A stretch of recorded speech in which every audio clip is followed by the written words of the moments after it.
Well, we've got Chad Hasselhorst with us, but unfortunately the intro was so long, Chad, we have to say goodbye. Oh, well, it was good to meet you guys. Nice to meet you. Welcome. Thank you. So Chad is from SumnerOne, and just a little bit about SumnerOne. I like to let our audience know because we have a new relationship here at the Big 550. What do you guys do there? Well, SumnerOne, we're pretty much an IT company. We do managed print services for people, Sure. printing, toner cartridges. We also do servers, desktops, phones, pretty much anything you can plug into an electrical outlet. Is Could- it Into the internet. all commercial? Yes, all business. Okay. Could you explain how the cloud works to me? The cloud is really just somebody else's computer you're using. So you just connect to somebody else's computer somewhere you don't see, and then that's where all the stuff's going on. Really? Yeah. It's crazy. That's the best explanation I've ever heard.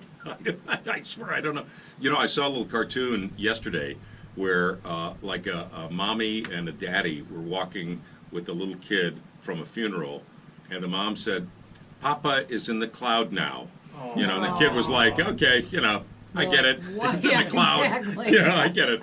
Well, good. Welcome to the show, and I know you want to talk today about the best practice tips and tricks for email security, and I love talking about security because I really think that the beauty of what we have in technology, and it becomes so easy for us to use it, we don't really think about the worst possible scenario for us while we're online and using that kind of thing. So let's talk a little bit about it. Give us some tips and tricks. Well, I mean, some of the basics, just like, your house. You wouldn't leave the door open, so you shouldn't leave your computer on and running with your email up. Same with your phone. Got it. Yeah.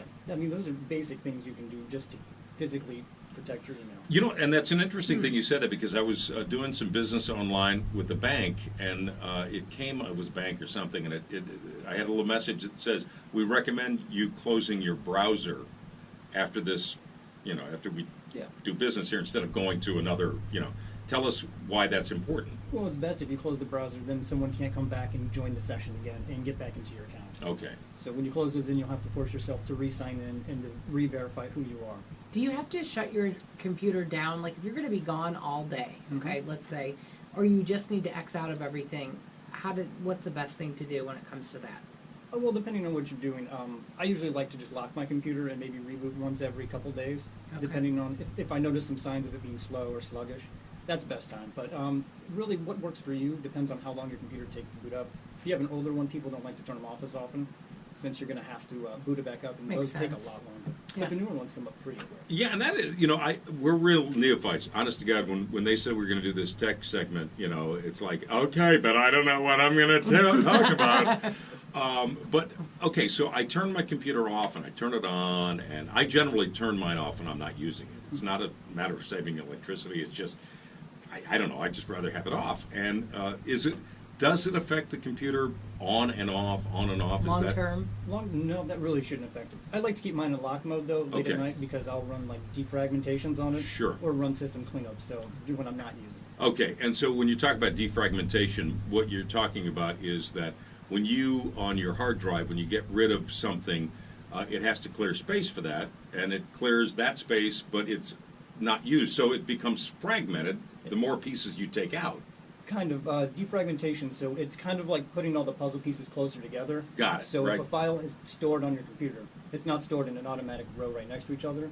So when you defrag, it starts trying to put data closer together, so it's easier for the hard drive to access. After a while, though, does that defrag stop working? I mean, No, it works really well. The only thing that it will build up is maybe system files over time running your Windows operating system. Yeah. So then maybe after a year or two, it's usually best to reinstall it fresh from the beginning. Got and it. apply all your updates. Yeah, when I think about reinstalling stuff fresh, I think, okay, now I got to do a backup. Where does that go? I know. So let's talk about backups and maybe using, obviously, the cloud, which is cool. But you can also have an alternate source to back up. Yeah, everyone should at least back up everything 2, maybe 3 times. Because once you lose it and it's gone, it is gone, unfortunately. Okay, so let's talk about backing up 2 or 3 times. You mean to 2 or 3 different devices? Yes. Okay. Maybe to 2 external hard drives and then your computer that the data's on. Interesting. Okay. So. How do you do that? Help. Help me. What? Oh, well, you know how to do that. You know how to copy a file to a new folder. when you right just click, drag it you over? just you right click and you copy, and then you right click Oh. and then you paste. Okay. All you I gotta know do that. is you stick like an external hard drive in, Okay. and then you just copy and paste it on there, and then Okay. you just eject that one and put another one, and then you got a second copy. Because sometimes backups Did you know get that corrupted. guy? I did. I have a 500 gigabyte external hard drive, hard drive, but I didn't know I needed 2 of them. So I'm going to go get a terabyte now Yeah. Oh, well, I would because recommend it makes me seem cool. yeah, 2 separate ones though. Yes. Because sometimes the original backup will get corrupted, so that's why it's great to have a second copy. So I can keep the 500 gig I've got now and go get a terabyte one. Yeah. They're cheap now, aren't they? Oh yeah, pennies compared to what they used to be. All right, I have a question about my own computing, and it's so terrible. Do you have a question, Matt? No, it's just funny. I Julie, have anxiety Julie over looks this. like she just found out what computers are. She's like, What? there's a machine that does that? What? Oh, it sounds terrific. So, all right, so a little homage to Carol. Yes. Sorry. All right. So with my computer, I have I use a PC here, but at home I've got the iPhone. No, what is it called? Mac. The Mac. Mac. Yeah, the Mac. Desktop. I have that too. Okay. So the question I have. Oh, yeah. So my I noticed that my little color wheel's coming on, and that means it's probably the hard drive's probably fragmented a little bit. Instead of defragging it or whatever, I've heard the solid state hard drives, which are not that expensive, are a really positive thing. Is that something I? That is the best bang for your buck if you want to change something in your computer. All right. Why don't we explain what a solid state hard drive is? Okay, a solid state hard drive is where instead of a normal hard drive uses a segmented floppy drive where it will actually read and write the data on it with the little needle. With needle, yeah. Yeah, but the solid state actually keeps it in electronic form on or off, and you don't actually have to do the reading and writing with the head how it is. So it's that much quicker Yes. when you're accessing, and it just there are really very few moving parts. Yeah, there's Right. a lot less moving parts. Right. Sure. So yeah, and it's really kind of. Can you come to my house and defrag? I'd love to, but is your husband going to be home? Shut up. Yeah. So what else are we looking at here? We're talking to Chad Hasselhorst from SumnerOne, our little Tech Talk segment with Guy and Julie. Anything else about email security? Email security. I mean, I wouldn't email anything you wouldn't want someone maybe eventually finding, because it's Like a stored on- murder note or something. Yeah. Well, if you think about it, Yeah. the emails are stored on your computer. They're also stored on the cloud. We talk about somebody else's computer. Correct. And then they're also stored on whoever you sent the email to. And then also your emails could be intercepted, you sending it to your host, whoever hosts your email server, and then from that server to whoever hosts the other person's one, and then from there back to their computer.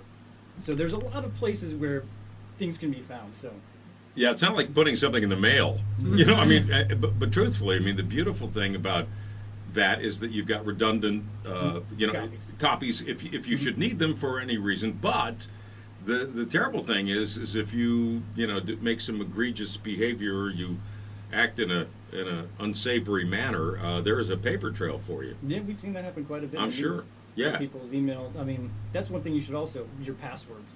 Make sure you have a good, solid password, because people don't need your computer if they have your email address and your password. So when you are at work and you are looking at things that you should not be looking at, personal things, I don't mean necessarily dirty things or whatever, I'm just talking about things that are not work related. Can your employer go back and see what you've been looking at? Is there a way to do that? Yes, if you have the stuff in place. Usually web filters, Mark? Mark, Julie's looking at stuff she shouldn't look at. She just admitted it. How many shoes have you bought, Julie? Yeah, go on, Chad. Yeah, but there's ways to backtrack to see because what you can link is the IP address to the computer, and then the computer you can tell who was using it at the time. Okay. And then you can find out who they were, I guess, you can't find out exactly what they were doing, but you can find out the website they were going to, and you might be able to track some of the traffic if you use a packet sniffer. So while be they're on. careful. Yes. Always be careful. Be careful, no It's- matter what you're doing. It's nutty. Yeah. I don't know if I want anybody just touching my computer. I mean, I was going to have a solid state drive put in my computer. I don't really have anything to hide, but I don't want anybody to find anything that maybe is in there. I mean, you never know. Yeah. It is really, it's crazy. But nonetheless, we greatly appreciate you being with us. Chad Hasselhorst, Tier 2 engineer at SumnerOne, online at SumnerOne.com. All the information is there, right? Yes. Good. Hope you had a good time. Thank Yeah. you. All right, well, let's do it again. Indeed. Okay, sounds good. We'll do it 1 week from today on the Guy Phillips Show, and we'll take a break with the Golden Oak Lending Traffic Center traffic. It's Tim Weiland.